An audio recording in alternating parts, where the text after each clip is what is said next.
with that, and I'm sure somebody who will have a lot to say, particularly Professor Irudaya Rajan from the Center for Development Studies, a prominent expert and a scholar at this, who has been writing a lot with regards to his most recent article being on the international migration governance, where he has written about the Global Compact for Migration in the Delhi Post. So quite a few elements coming from there. Professor Rajan, specifically on India, you have the floor, sir.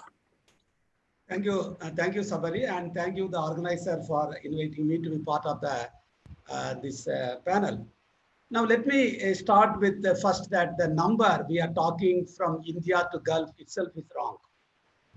We are talking about 9 million. I think it's wrong because the survey we have done in Kerala and Tamil Nadu, which indicates Kerala and Tamil Nadu itself has 35 lakhs, 3.5 million. That means two states have 35 to 40 million, 40 lakhs, and the remaining in all the 35 states. But the flights are flying to every part of India from Gulf. So I think we have a lot of underestimation. I would put at the time, at least we have 10 million or 100 lakhs Indians in the Gulf. I think this is the first point I want to make, because we are talking with a less number, that itself indicate we are not interested in them. Once you don't have the number, that itself indicate you don't want them. The second point which I want to make is that migrants' problems are not known to us, because I am looking at migration for almost now the Gulf for at least 20 years. I've been to Gulf in 2002. I went to the worker camps, I went to the embassy, everywhere I was talking. So whatever problem we are talking today is known to us, but only we never recognized.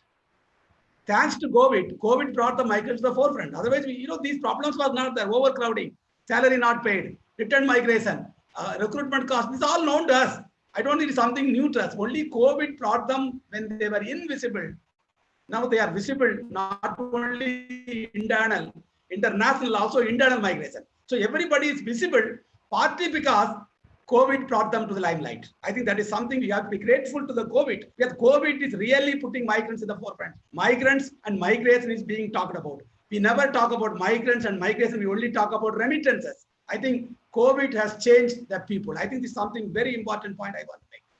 The second point I want to make is this. What will happen? I think we know what will happen. I don't think we can predict many things, but I would like to say that return migration we are talking, my estimate is 10 to 15% of the Gulf migrants to India will come back. So I'm putting at least 15 lakh Indians will come back. I'm not talking on Kerala here because I talked to Kerala government. 15 lakhs people means Kerala is going to get 3 lakhs. So we are going to get 15 lakhs throughout the country. But please remember, except the Kerala Chief Minister, India is, it's a state, not just India. India can do nothing. I have seen it. Even the Prime Minister announced 20 lakh crore package, not even mentioned single word on international migration, return migration. All the political parties go and collect money for their elections. They just not even mentioning their name, either the Finance Minister of India or the Prime Minister. So we know they are not in anywhere. I think nowhere they are there. I think they have been neglected, and this is the reality. So now, when you talk about the return, you talk about the people who are coming through the special flights. The special flights which are coming is only the trial for the movie. You are only seeing the teaser now. Movie you have to wait. Only teaser we are seeing. There are few flights coming from there. The movie will be only completed by September, December. That means the return migration will continue until September to December. So we will get the final return probably by December, and we will get 15 lakhs. Kerala is ready to receive at least 3 lakhs. Of course, the Kerala government tells me we will get 5 lakhs, but I am confident we will get 3 lakhs. So total India, we are going to get 15 lakhs. Now, please remember, the return migration is not something new. It's a old story. If you go to Gulf, they will not even allow to keep your dead body there. They'll send you back to India. They'll send you back to Sri Lanka. Dead bodies even not allowed to be buried. So they don't get green card, they don't get white card, they only get labor card and come back. So that's the reality. If they have to have given citizenship long time back, most of the Indians will be in the Gulf now. They will be holding the Gulf passports. Now, so the return migration is a part of the thing, and we have no data on return migration except for states like Kerala and Tamil Nadu. We have a survey. Now, Kerala itself posting currently 15 lakhs return migrants.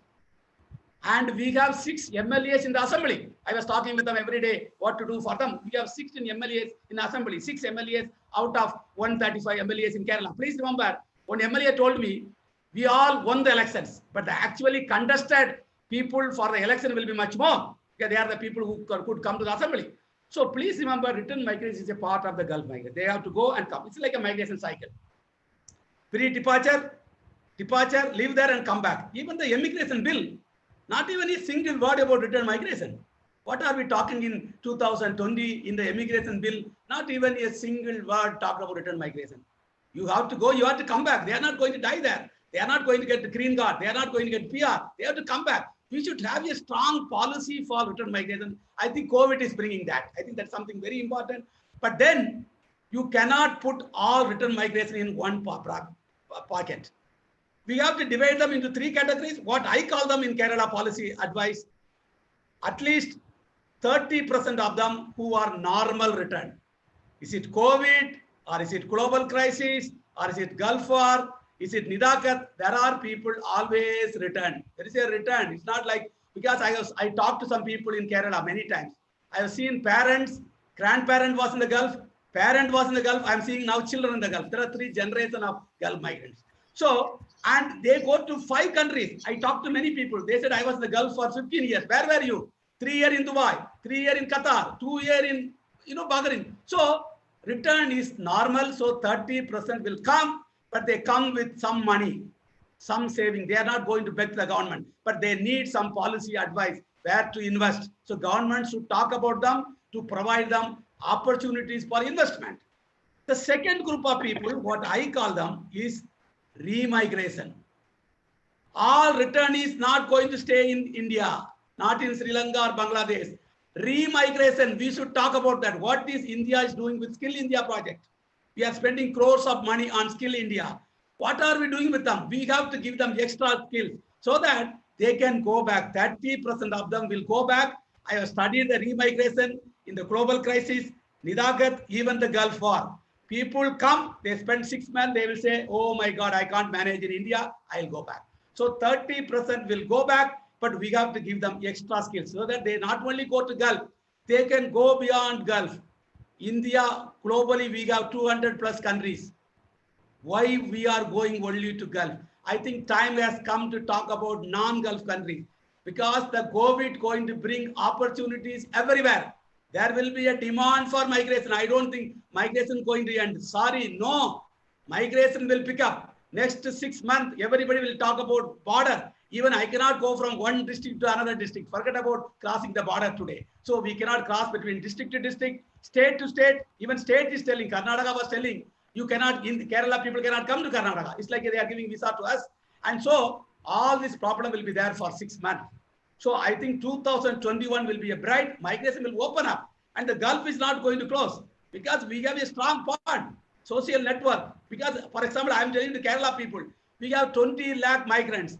They are not going to come back tomorrow. It will take 20 years to return these 20 lakhs. So it will continue, there will be a problem. Second issue, nationalization policy. Please conclude, Rajan sir. Nationalization policy. What did we do? We are talking about 20 years. I heard about this in 2002.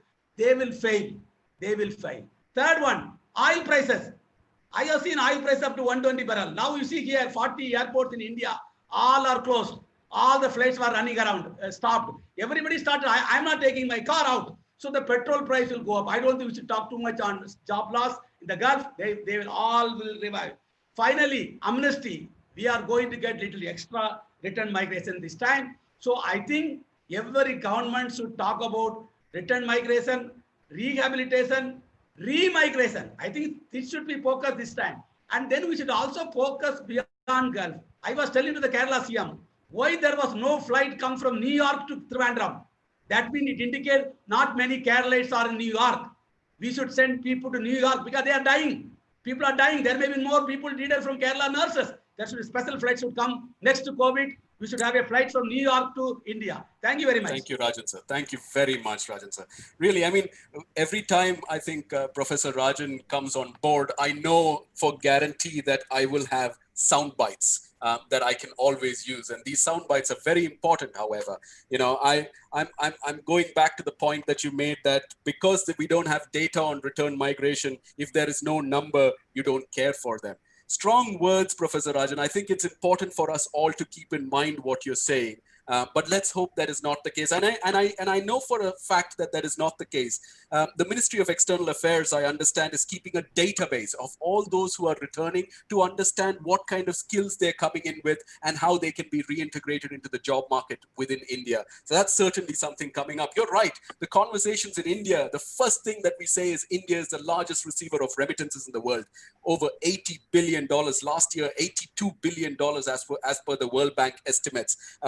When it comes to remittances for India. But again, perhaps not much in terms of GDP contribution, only about 2.5, 2.6% of the GDP. But I know, Professor Rajan, you will say in the case of Kerala, that's about 36% of the state GDP in Kerala. So that's massive. And I think it's important for us to keep in mind that in India, we have to look at it from both the central and the state perspectives. And that is applicable across the board in South Asia. In Bangladesh, we have to look at it from Dhaka's perspective as much as we have to look at it from Sylhet's perspective. In Sri Lanka, as much as we look at it from Colombo's central government perspective to the returnees in Ampara, Batikalo, and so on, and likewise in every other country, Nepal, Pakistan as well. Okay.